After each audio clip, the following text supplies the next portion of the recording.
Hey, what's up? It's Anthony here at LANDR, and in this video, I'm going to show you how to use the Ableton Groove Pool. If this video helps with your creative process, please like and subscribe. We'll be coming out with lots of videos like it. So to get started, what exactly is the Groove Pool? The Groove Pool is a really powerful tool in Ableton Live that can actually change the feel and the groove of audio and MIDI files. Groove determines where notes fall on the grid. For example, I have a drum track here, and you can see the MIDI notes are falling right on the grid. What the Groove Pool does is it can shift those notes around to change the feel and the groove of your music. Changing up the grooves in your music will add more of a human element to them and make them less stale and robotic. This will make it more interesting for the listener. So I have this trap beat that I've been working on, and I want to add more of a human feel to the drums. You can see in my session, my 808 is here, my kick is here. I have my kick separated from the hi-hat and snare because I don't want the Groove Pool to affect the kick because the kick's matching the 808. So you can see, I'll play it for you here. Here's the kick in 808. I don't want that to change because it's really nice and tight right now. What I do want to change is the snare and hi-hat. So if I go here, I'll just get into what the Groove Pool will change. So for example, it might do something like this. I'll just move these around manually. So you can hear it has a bit of a swing feel to it. The Groove Pool is going to do that to all the MIDI notes for me, so I don't have to do it manually. What the Groove Pool can also change are the velocities on the notes. So you can see down here on my hi-hat and snare, the velocities are a little bit different because I played them in manually, but the Groove Pool can also really affect them based on the groove that you choose. So to access the Groove Pool, all you have to do is click on the little wave button here, and it'll just pop up, and you can see it says drop clips or grooves here. In Ableton's core library, there's a ton of grooves that you can choose to apply to your clips. To access that, you just go to Packs, and then Core Library, and then down here you'll see Swing and Groove. You can just open that, and there's a ton of grooves in different styles you can choose from. I'll just delete these for now. And you can hear the groove play in little clicks, and those clicks are actually what are going to affect the MIDI or the audio you choose to apply the groove to. So here's breakbeat, there's hip hop. And remember when I said it will change the velocities? You can actually see in the groove, it's really small, but you can see this is stronger than the second one. So those velocities will apply to the MIDI notes you choose.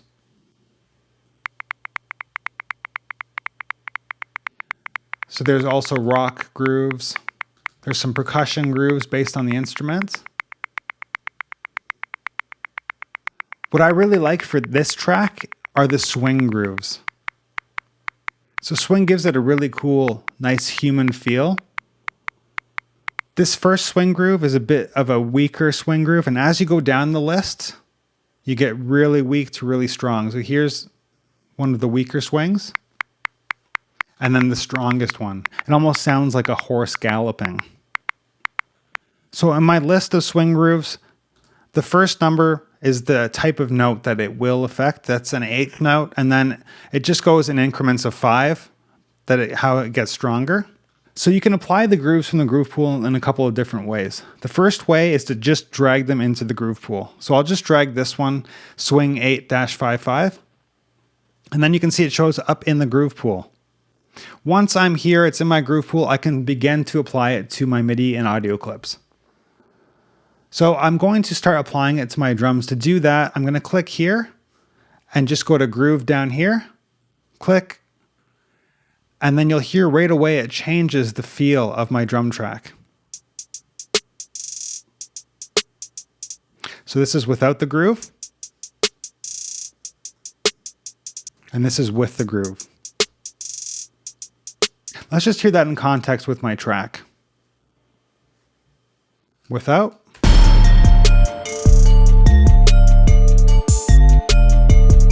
I'll put it with.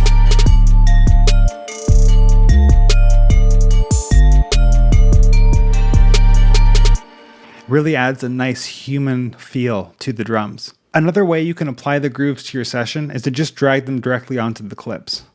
So you can see here it says swing-855. I'm just going to drag it on to one of my drum rack clips.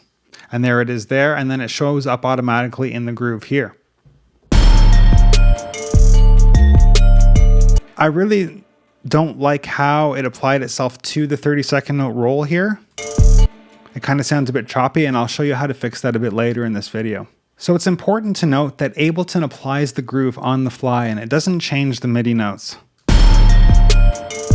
The MIDI notes are still on the grid, but we're hearing them off the grid. To change the MIDI notes, what you have to do is just press the commit button. Before I do that, I just want to get into the main functions of the groove pool, and then we'll commit the MIDI notes, and then I'll fix up my track a little bit so that it sounds great with the groove applied to it. So you'll see here we have the groove name, Swing 8-55. Next to it we have bass. Bass is the base of the groove it's being applied to. For example, I have this drum track over here, which I've just created to demonstrate this. There's no groove on it at the moment. Let's just apply the swing groove. And it's at 100, so you can hear that nothing has changed, and that's because there are no eighth notes in this groove. They're all quarter notes on the grid. If we want to hear a change, we need some eighth notes in there. So to do that, I'm just going to get rid of these ones, highlight this, and press this button. It's going to change those notes into eighth notes. And then I'm going to Command D to duplicate them. And now we should be able to hear a difference. That's without the groove, and this is with the groove. The quantize function tells the groove pool how much to quantize before the groove is applied to it. So for example, if I start to mess up some of my notes here, just to show you that I can quantize it after, I'll just delete some of these. And then I'll go in here and just move some of these notes around.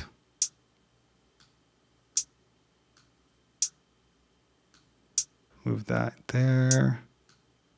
Whoops. And then I'm going to duplicate it a couple times. And I'll make that a bit smaller.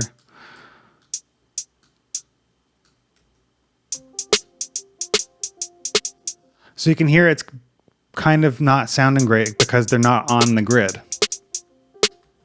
I'm going to bring this to 0 just to show you it only quantized. So I'm going to bring it to 100.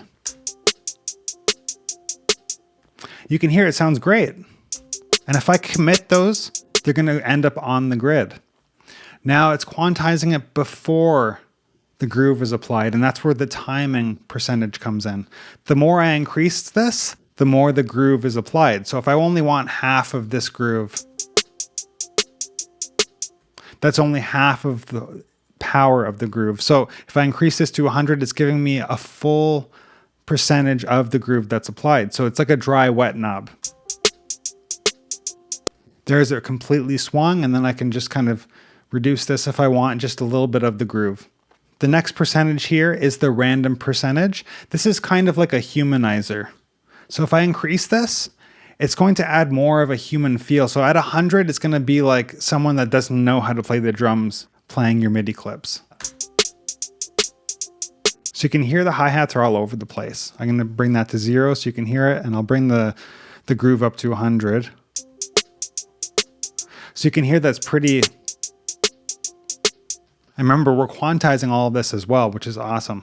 If I increase this to 30%, it sounds really nice. It sounds like there's a bit of that human element without it being too overwhelming.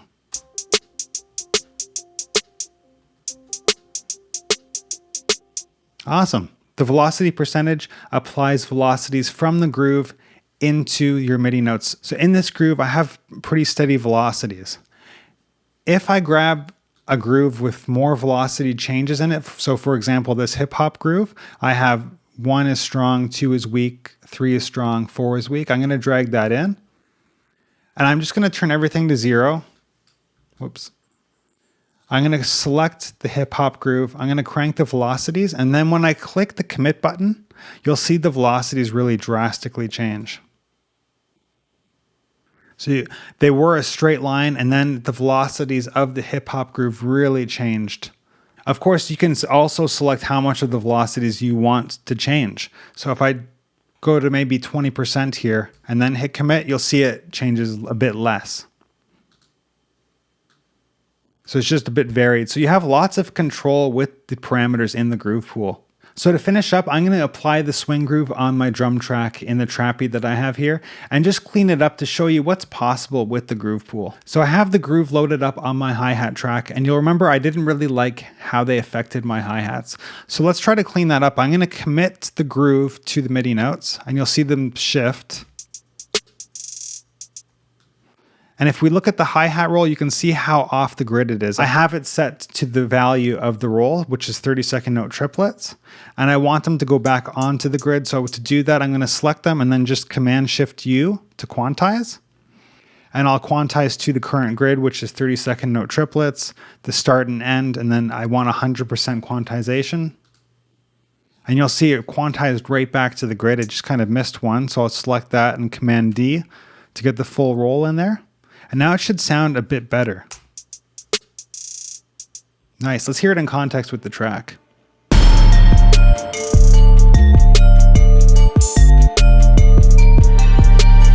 So you can really go in and clean some more stuff up if you'd like. The open hi-hat's a bit off. So I'm just gonna drag it back onto where it was.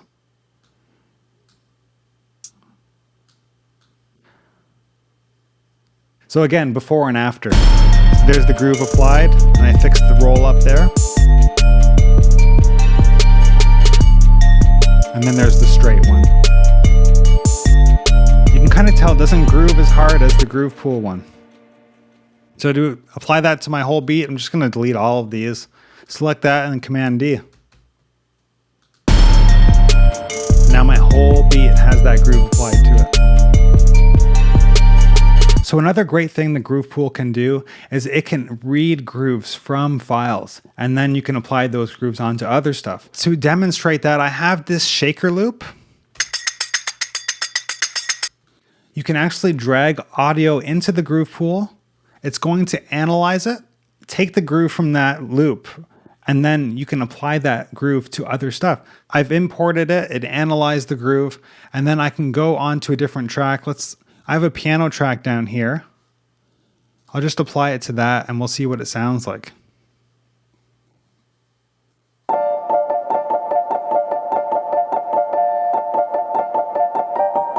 So remember, I have 8th notes in my file, and this is set to 16th notes. If I want the groove to affect this track, I have to set it to 8th notes because this is what my piano part's based off of. And if I commit it, you can see the MIDI notes change based on the shaker loop.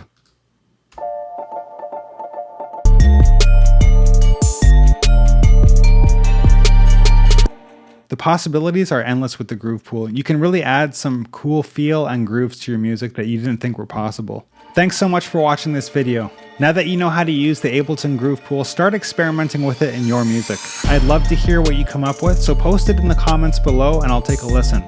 Remember, hit that bell, like, and subscribe to get notified when we come out with new videos.